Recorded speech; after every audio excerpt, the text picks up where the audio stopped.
BRS నుంచి గెలుపొందిన 10 మంది ఎమ్మెల్యేలు ఆ పార్టీని వీడి కాంగ్రెస్లో జాయిన్ అయ్యారు. ఈ మేరకు పార్టీ ఫిరాయింపులకు పాల్పడిన ఎమ్మెల్యేలపై చర్యలు తీసుకోవాలని కోరుతూ బీఆర్ఎస్ సుప్రీంకోర్టులో పిటిషన్ వేసింది.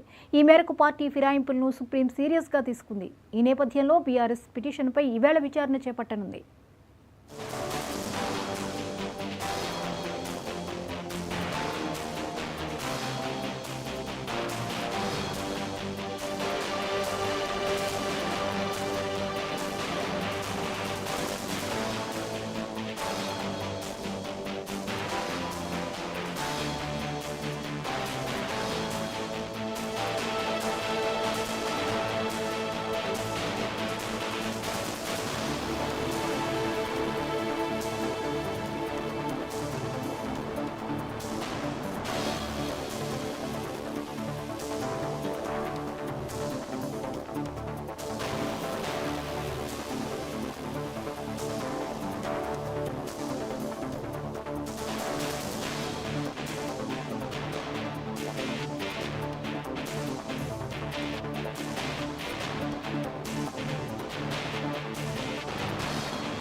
రైట్కి బీఆర్ఎస్ నుంచి గెలుపొందిన 10 మంది ఎమ్మెల్యేలు ఆ పార్టీని వీడి కాంగ్రెస్లో జాయిన్ అయ్యారు. ఈ మేరకు పార్టీ ఫిరాయింపులకు పాల్పడిన ఎమ్మెల్యేలపై చర్యలు తీసుకోవాలని కోరుతూ బీఆర్ఎస్ సుప్రీంకోర్టులో పిటిషన్ వేసింది. ఈ మేరకు పార్టీ ఫిరాయింపులను సుప్రీం సీరియస్గా తీసుకుంది. ఈ నేపథ్యంలో బీఆర్ఎస్ పిటిషన్పై ఈవేళ విచారణ చేపట్టనుంది. ఇక ఈ అంశంపై మరిన్ని అప్డేట్స్ని ఇన్పుట్ ఎడిటర్ నవీన్ లైవ్లో అందిస్తారు. నవీన్, చెప్పండి, బీఆర్ఎస్ పిటిషన్పై ఈవేళ విచారణ జరగనుంది, వివరాలేంటి?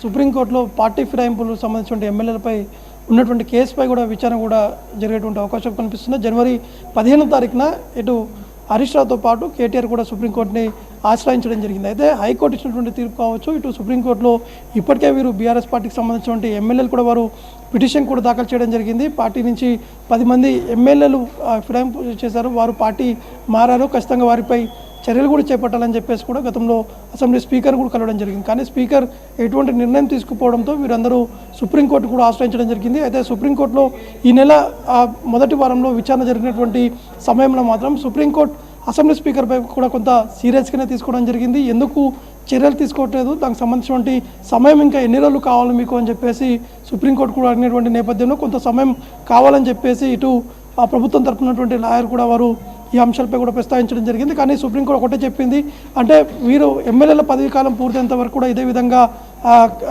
విధంగా టైపాస్ చేస్తారనే విధంగా కూడా ఘాటైనటువంటి వ్యాఖ్యలు కూడా చేయడం జరిగింది. తదుపరి విచారణ ఈరోజు వాయిదా వేసినటువంటి నేపథ్యంలో ఈరోజు ఖచ్చితంగా తమ వైపే ఈ తీర్పు అనేది కూడా వస్తుందని చెప్పేసి బీఆర్ఎస్ పార్టీకి సంబంధించినటువంటి ఎమ్మెల్యేలు కూడా ఆశ కూడా వ్యక్తం చేస్తున్నారు. ఎందుకంటే ఇతర రాష్ట్రాల్లో జరిగినటువంటి కేసులకు సంబంధించినటువంటి విషయం కావచ్చు, అక్కడ ఫిరాయింపులు ఎమ్మెల్యేలపై సుప్రీంకోర్టు ఇచ్చినటువంటి తీర్పు సంబంధించిన అంశాలపై కూడా ఖచ్చితంగా బీఆర్ఎస్ ఎమ్మెల్యేలకే తమకే మళ్ళీ న్యాయం జరిగేటువంటి అవకాశాలు ఉన్నాయని చెప్పేసి ఇప్పటికే కేటీఆర్తో పాటు అనేక మంది బీఆర్ఎస్ ఉన్నటువంటి సీనియర్ నేతలు కూడా చెప్పడం జరిగింది. ఖచ్చితంగా ఉప ఎన్నిక కూడా రాబోతుంది, అందరూ కూడా సిద్ధం కావాలని చెప్పేసి క్యాడర్కి కేటీఆర్ కూడా పిలుపు కూడా ఇవ్వడం జరిగింది. ఈ నేపథ్యంలోనే ఇటు బీఆర్ఎస్ పార్టీకి సంబంధించినటువంటి నేతలు కావచ్చు, ఇటీవలే జరిగినటువంటి ఒక సర్వే, అంటే ట్విట్టర్ వేదికగా కాంగ్రెస్ ప్రభుత్వం ఒక ట్వీట్ కూడా చేయడం జరిగింది. ఆ ట్వీట్ సంబంధించినటువంటి ఆ విషయాలపై దాదాపు అంటే ఫామ్ హౌస్ పాలన కావాలా లేకపోతే ప్రజల వద్ద ఉన్నటువంటి పాలన కావాలనే విధంగా కూడా ట్వీట్ కూడా చేయడం జరిగింది. అందులో 67% వరకు ఫామ్ హౌస్ పాలననే బాగుందని చెప్పేసి చాలామంది రీట్వీట్ కూడా చేయడం జరిగింది. అయితే ఇవన్నీ అంశాలను కూడా పరిగణిస్తూ బీఆర్ఎస్ పార్టీకి సంబంధించినటువంటి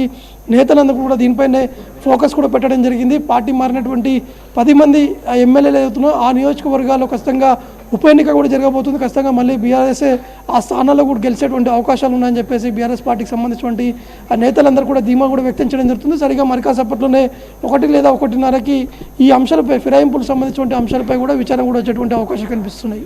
అయితే ఫిరాయింపులకు పాల్పడిన ఎమ్మెల్యేల ఒపీనియన్ ఎలా ఉంది ఈ విషయంలో? అంటే వారు అసెంబ్లీ స్పీకర్ కూడా కొంత సమయం కూడా కోరారు. అంటే దాదాపు ఒక 40 రోజుల సమయం ఇవ్వండి మాకు, దీనికి సంబంధించినటువంటి పూర్తి స్థాయిలో కూడా మేము వివరాలు కూడా ఇస్తామని చెప్పేసి స్పీకర్ కూడా చెప్పడం జరిగింది. ఎందుకంటే సుప్రీంకోర్టు స్పీకర్పై సీరియస్ అయినటువంటి నేపథ్యంలో వెంటనే స్పీకర్ ఈ 10 మంది ఎమ్మెల్యేలకి వారు నోటీస్ కూడా ఇవ్వడం జరిగింది. ఖచ్చితంగా వెంటనే దీనిపై రిప్లై అంటే లిఖితపూర్వకంగా ఈ యొక్క సమాధానం కూడా చెప్పాలని చెప్పేసి 10 మంది ఎమ్మెల్యేలకి ఆ నోటీస్లో కూడా పేర్కోవడం జరిగింది. కానీ ఆ ఎమ్మెల్యేలు కొంత సమయం కావాలి అంటే దాదాపు ఒక 40 రోజుల వరకు సమయం కావాలి, ఖచ్చితంగా మేము ఆ రిప్లై కూడా ఇస్తామని చెప్పేసి కూడా వారు కూడా చెప్పడం జరిగింది. దీనికి సంబంధించినటువంటి ఈ అంశాన్ని కూడా ఇటు ప్రభుత్వం తరపున ఉన్నటువంటి న్యాయవాది కూడా ఈరోజు సుప్రీంకోర్టులో ఈ అంశాన్ని కూడా ప్రస్తావించేటువంటి అవకాశం కనిపిస్తుంది. ఎందుకంటే వారందరూ కూడా సమయం కోరినటువంటి నేపథ్యంలో ఖచ్చితంగా వారికి సమయం కూడా ఇవ్వాలి కాబట్టి ఆ సమయంలోపు మేము పూర్తిస్థాయిలో ఒక నిర్ణయం కూడా తీసుకుంటామని చెప్పేసి కూడా స్పీకర్ తరపున వాదించినటువంటి న్యాయవాది కూడా వారు ఈ అంశాన్ని కూడా ప్రస్తావించేటువంటి అవకాశం కనిపిస్తున్నాయి. కానీ బీఆర్ఎస్ పార్టీకి తరపున ఉన్నటువంటి న్యాయవాదులు మాత్రం ఖచ్చితంగా వారు ఒకటే చెప్తున్నారు, ఇది ఖచ్చితంగా ఇది చర్యలు తీసుకోవాల్సిందే కావాలని చెప్పి